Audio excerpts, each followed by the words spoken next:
नमस्कार, देश की बात में आपका स्वागत है। मैं हूं अनिल कक्कड़। रूस और यूक्रेन के बीच छिड़ी जंग शनिवार को यूक्रेन की राजधानी कीव की सड़कों पर आ गई।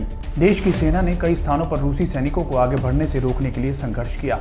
इस दौरान निवासियों को विस्फोटों और गोलियों की आवाज के बीच जान बचाने के लिए शरण लेने के लिए मजबूर होना पड़ा। इस बीच यूक्रेनी राष्ट्रपति वोलोडिमिर जेलेंस्की ने एक वीडियो जारी कर कहा कि यूक्रेनियन लड़ते रहो। साथ ही उन्होंने झूठ पर विश्वास न करें टाइटल वाले एक पोस्ट में यूक्रेन के हथियार डालने की आ रही रिपोर्ट्स पर भी खंडन किया। शनिवार तड़के अपार्टमेंट की बिल्डिंग को मिसाइल या रॉकेट से निशाना बनाया गया। हमला तब हुआ जब शहर के ज्यादातर लोग सो रहे थे। तस्वीरों और वीडियो में दिख रहा है कि कई मंजिला अपार्टमेंट को भारी नुकसान पहुंचा है। बाहरी दीवारें पूरी तरह से टूट गई हैं।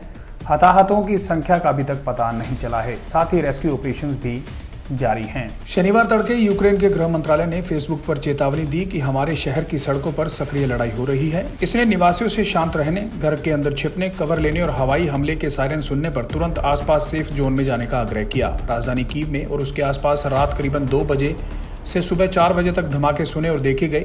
सुबह से पहले गोलियों की आवाज सुनाई देने से पहले एक तनावपूर्ण शांति थी। बाहरी इलाकों में कई दिनों तक चली भारी लड़ाई के बाद यह पहली बार है जब शहर के अंदर विस्फोटों की जानकारी मिली है। यूक्रेनी सेना ने इन्हें रूसी टैंकों द्वारा किए गए धमाके बताया। वहीं कीव से लगभग 35 किलोमीटर दूर दक्षिण में वासिल्किव शहर के मेयर ने शनिवार तड़के कहा कि शहर में भीषण लड़ाई से यूक्रेनी पक्ष को नुकसान हुआ है। यूक्रेनियन हाल के दिनों में अपनी राजधानी की रक्षा करने की तैयारी कर रहे हैं। अधिकारियों ने रिजर्विस्ट और यूक्रेनी टीवी प्रसारण निर्देशों को मोल्टोव कॉकटेल बनाने के लिए तैयार किया है। यहाँ तक कि संसद के सदस्यों ने बताया कि उन्होंने बंदूकें उठा ली हैं और लड़ाई की तैयारी में गोली चलाना सीख लिया है। इस बीच यूक्रेनी राष्ट्रपति वोलोडिमिर जेलेंस्की ने शुक्रवार रात को एक और बयान दिया था, जिसमें उन्होंने प्रशासन के दूसरे नेताओं के साथ कीव की सड़क पर खड़े होकर एक वीडियो बनाया और अपने देश की रक्षा करने की कसम खाई। उन्होंने कहा, हम सब यहाँ अपनी आज़ादी की रक्षा कर रहे हैं। यूक्रेन जिंदाबाद।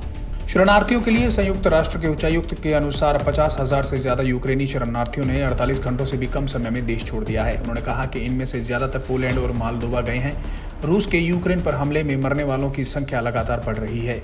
यूक्रेन के स्वास्थ्य मंत्री ने शनिवार को एक फेसबुक पोस्ट में कहा कि लड़ाई में 3 बच्चों सहित 198 लोग मारे गए हैं और 33 बच्चों सहित 1115 लोग घायल हुए हैं। वहीं भारत के विदेश मंत्री डॉक्टर एस जयशंकर ने कहा है कि यूक्रेन से निकाले गए 219 भारतीयों के साथ पहली उड़ान रोमानिया से मुंबई के लिए रवाना हुई है।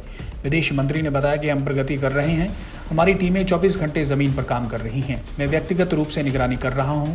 कई रिपोर्ट्स के अनुसार एक यूक्रेनी सैनिक ने पुल को नष्ट करने और रूसी सेना को क्रीमिया में आने से रोकने के लिए खुद को बम से उड़ा लिया।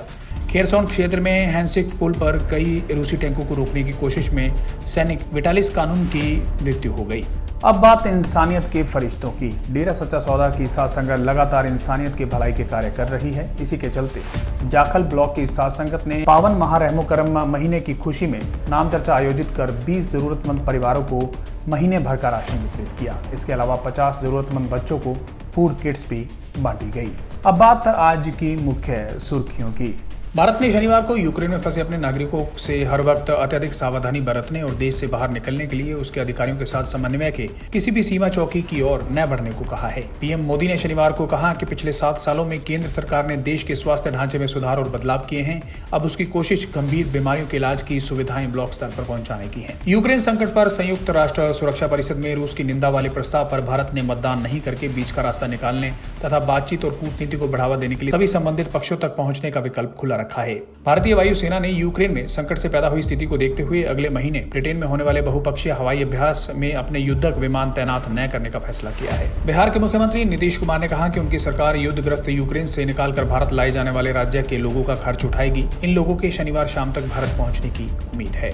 उत्तर प्रदेश विधानसभा चुनाव के 5वें चरण में राज्य के 12 जिलों की 61 सीटों पर कल यानी रविवार को मतदान होगा। रूस ने संयुक्त राष्ट्र सुरक्षा परिषद के उस प्रस्ताव पर वीटो कर दिया है जिसमें मॉस्को से यूक्रेन पर हमला रोकने और सभी सैनिकों को वापस बुलाने की मांग की गई। भारतीय महिला क्रिकेट कप्तान मिताली राज का मानना है कि शेफाली वर्मा और ऋचा घोष जैसी युवा खिलाड़ियों ने दिखाया है कि उनमें शीर्ष स्तर पर चुनौती करने की क्षमता है और पिछली कुछ श्रृंखलाओं से अगले महीने होने वाली महिला 1 दिवसीय अंतर्राष्ट्रीय विश्व कप से पहले टीम को अपना संयोजन तैयार करने में मदद मिली है। चलते चलते बात रूस की ओर से थोपे गए युद्ध में घिरे यूक्रेन की। शेड्रिक यूक्रेन का एक पारंपरिक क्रिसमस गीत है। इसे 1916 में माइकोलाई लियोटोविच द्वारा लिखा गया था। इस गीत ने दुनिया भर में लोकप्रियता हासिल की है। इसे इंग्लिश में कैरल ऑफ द बेल्स के रूप में जाना जाता है। आइए सुनते हैं।